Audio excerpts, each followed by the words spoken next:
నాడు గ్రామీణ ఉపాధి హామీ పథకంలో 100 రోజుల పనిని నేడు జీ పథకం ద్వారా 125 రోజులకు పెంచిన ఘనత కూటమి ప్రభుత్వానికే దక్కుతుందని జగ్గంపేట ఎమ్మెల్యే టీటీడీ బోర్డు సభ్యుడు జ్యోతుల నెహ్రూ అన్నారు. జగ్గంపేట మండలం రాజపుడి గ్రామంలో గురువారం వికసిత్ భారత్ జీ 125 రోజుల గ్రామీణ ఉపాధికి మెరుగైన హామీ కార్యక్రమాన్ని నిర్వహించారు. ఈ కార్యక్రమంలో ఎమ్మెల్యే నెహ్రూ మాట్లాడుతూ వ్యవసాయ పనుల కాలంలో వెసులుబాటు కల్పించాలని అన్నారు. ఈ నూతన పథకం ద్వారా అదనంగా 125 రోజులు పని దినాలు కలుగుతుందని తెలిపారు. ఈ కార్యక్రమంలో ముఖ్య అతిథిగా జాయింట్ కలెక్టర్ పీడీ తదితరులు పాల్గొన్నారు.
కొంచెం బీ షేప్ నిలవండి.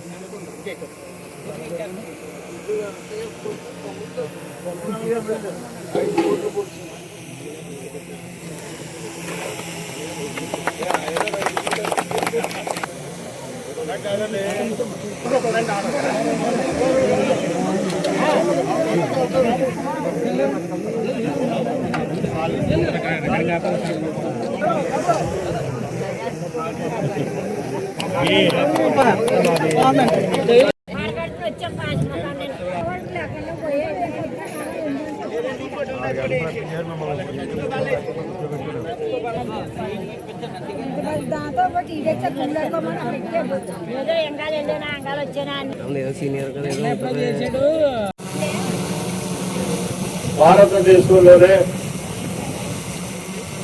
శ్రామిక జీవులకి ఒక నూతన అధ్యాయం ప్రారంభింపబడుతుంది.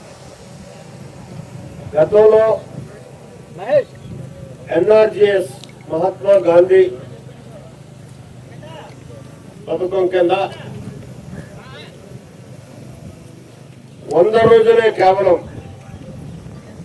ఇచ్చేటటువంటి కార్యక్రమంగా ప్రారంభమైనటువంటి కార్యక్రమం, అందులో ఆ 100 రోజులు ఇవ్వడంలో కూడా ప్రణాళికాబద్ధమైనటువంటి విధానాల్లో లోపాల వల్ల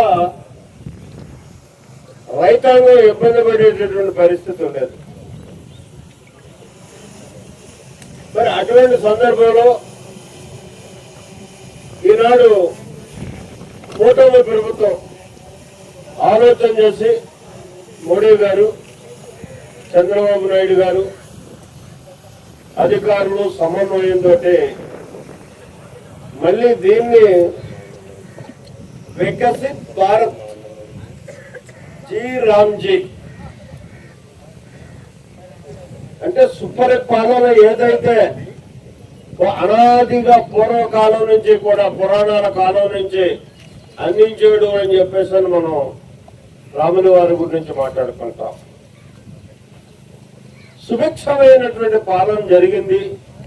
అందరూ కూడా అన్నపానాదులతో హ్యాపీగా బతికారు అని చెప్పేసి పురాణాలు చెప్తున్నటువంటి పరిస్థితి. అదే విధానంతో నామకరణం చేసి ఇవాళ ఆ రాముడి పేరు మీద ఈ సామాన్యులకి ఒక పథకాన్ని నూతనంగా రూపకల్పన చేసి ఇవ్వాలి అనేటటువంటి ఆలోచనతో కేంద్ర రాష్ట్ర ప్రభుత్వాలు ఈరోజు ప్రారంభిస్తున్నటువంటి కార్యక్రమమే ఈ జీ రామ్జీ. అంటే ఇక్కడ ఇలా నేను చెప్పినట్టుగా చూసుకున్నట్టయితే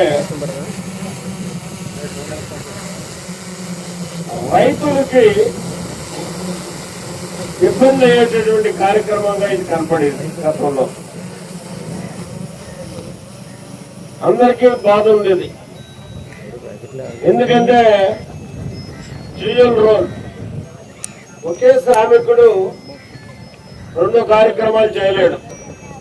అటు వ్యవసాయ పనికి వెళ్ళాలన్నా, ఇటు ఉపాధి హామీ పనికి రావాలన్నా, అందులో రెండిట్లో ఏదో ఒకటే ఎంచుకుంటాడు. ఆ సందర్భంలో